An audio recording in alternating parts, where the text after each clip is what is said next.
Hey everybody, it's Jason with Parallel Reality coming back with you today with an article from hotair.com dated July 27th. It says, for some strange reason, utopian ideas keep failing. And this is about the socialism stuff that's all over the place right now. And yeah, it's funny how these ideas that these folks have where everything's going to lead to a utopia just never seem to work. You would think utopian ideas would stand a chance of working. So let's see what the writer has to say. It says, I find it surprising that beautiful, caring, socialist-inspired ideas never seem to work. Communes. They sound so wonderful, don't they? Well, all right. They sound like a version of hell, where you have to live around a bunch of Bernie Sanderses, but you get the idea. Even Bernie Sanders couldn't make his way through a commune. They kicked his ass out because he was such a lazy piece of crap. Kind of, life-imitating reality sort of thing here for him, or whatever that saying is. So the idea has a certain appeal to many people, and you would expect that socially minded people could find a way to make their little slice of heaven work, right? They never, ever do. They always crash and burn, because they are built on a mistaken understanding of human nature. And that's been one of my main issues with people on the far left, is that they fundamentally do not understand human nature at all. They do not understand how people work at like a base level. It's so weird. And I think I've said that in many other videos, and if I haven't, well, here it is, but I've always thought that about them. They just don't get it.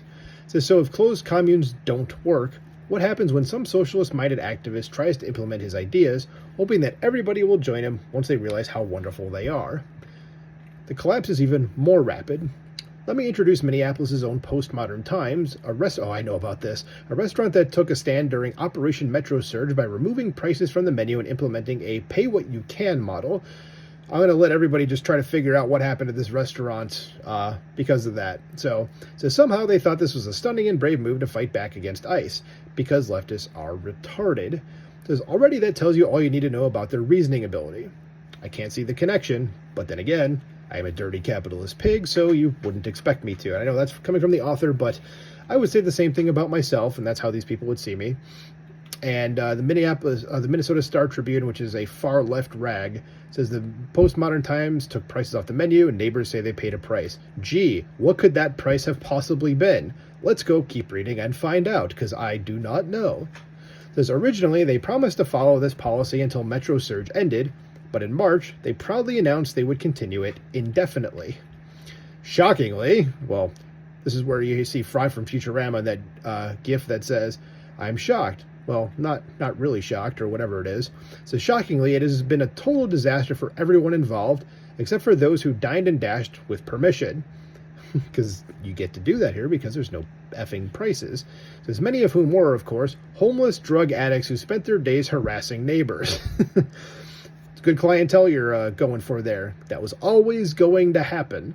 Says it was a feel-good story in the bleakest days of the ICE surge, and as news spread on social media, reported $500,000 in donations poured in. And I love the editorializing in that first sentence, the opinion stuff about the bleakest days of the ICE surge. Well, I'm sorry that our whole country's been invaded by illegal immigrants that shouldn't be here in the first place and need to go home and are using up all of our resources. But sure, no, that's fine. Those are bleak days, getting rid of them. Yeah, okay.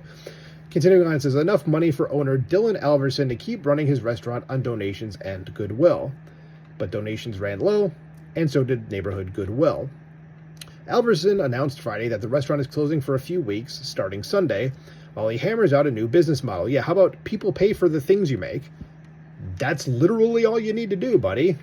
There's one that can still feed someone in need without crowding out paying customers. No, they just need to pay. Like, that's the only way it's going to work. And if you still want to accept donations, fine. And you want to give those donations to homeless people, fine. Nothing wrong with that. But you need to have money coming in. Otherwise, you can't make money. I know. This is a very difficult concept. So it continues on. It says, we have served over 30,000 meals with over 2,000 donations, the restaurant said in a social media post. We feel like an over-hard egg on the sidewalk without a fork or hot sauce. We knew this wasn't going to be easy, and we have exhausted ourselves, our winter's donations, our building's capacity, and at times our neighborhood. And it says, if you measure success or failure by the metric of did meals get served, then the experiment was a great success. I would agree with that. I was thinking 30,000 meals served ain't bad. If you use any other metric, it was a glaring failure, because it was, again, always going to be this. Not a difficult thing to figure out. I'm economically illiterate, and I knew that. It says, outside the restaurant walls, neighbors told a different story. They talked about overdoses on the sidewalk, used syringes in the alley, human human feces in their yards, thefts, fights, crowds of people lingering on the corner for hours on end, 6 days a week. I've never felt unsafe on my property or in the neighborhood, said Jane, obviously wanting to make sure her name doesn't get out there. That's probably a Jane Doe, so it's understandable. She doesn't want to be attacked by idiots. Says, like many who live near the restaurant, she feared for her safety if her name appeared in the story. Of course, I just interrupted. I should have just kept reading, and it would have just answered my interruption. Says, it's a family neighborhood, she added. I could go for walks late at night and people would be out with their kids.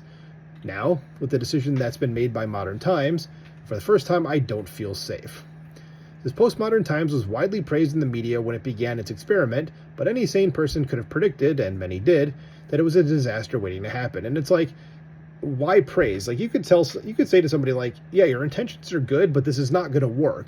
But I remember saying stuff about this where these guys were like, oh no, this is gonna be huge. It's gonna be great. It's like, no, it's gonna fail. Just tell them the truth. So it says, there are a lot of us who really wanted to give this a chance, said Jane, who's experienced homelessness herself.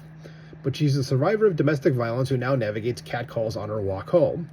She found a naked man sleeping in her yard one day. Oh, that's gross. And her daughter no longer wants to play outside. Jesus, poor kid. And it's because of this one restaurant did all this, by the way. And it wasn't just the restaurant, it was him making the decision to basically give meals out for free. This is what you attract. This is what free stuff always attracts. It says, outside the restaurant on Wednesday, she said, crowds gathered, sparking loud arguments between customers and then between neighbors and staff. Postmodern closed in the middle of the day. The crowd, Alverson said, was bigger than the kitchen could handle. Again, that was always going to happen because you guys, people just want their free crap. So spooked by escalating tensions in a city that has seen 2 mass shootings in the past week, Jane and her daughter slept in the basement that night, and that is actually unfortunate. Says there was lots of talk about suicidal empathy for a good reason, and if you don't know what that is, go find out, because that's exactly what this is. Although, to be fair, the empathy is suicidal at least partly because it only applies to people who are deemed to be high enough on the intersectional ladder to be worth thinking about. There certainly was no empathy directed at the people who lived in the neighborhood and whose lives were turned upside down. It's easy to look at the failure of Postmodern Times, which is facing financial trouble in addition to its strained relationship with its neighbors, and joke at the expense of the idiots who did this to themselves. It says, but that ignores the serious damage they have done to others. In trying to help one group of people, they have made the lives of countless others much worse. As welcome as one more meal is to the homeless drug addict who gets a free meal, it won't change their life in any substantial way. It just keeps them nourished enough to take another hit of fentanyl until their luck runs out and the overdose that kills them isn't reversed by Narcan. It says those people let me start that again. It says the people whose lives are changed the most are the neighbors who see their homes become prisons, and I should say like the property value go way down too, who are afraid to take a walk or have to clean up the human waste deposited on their lawns. That's no joke. So again, as I started with this, like, socialists, far leftists, they just don't understand human nature. This guy, again, good idea in theory, but it should have stayed a theory. So what do you guys think about this? Let me know in the comments below. Please like, share, and subscribe, and I will talk to you soon. Bye.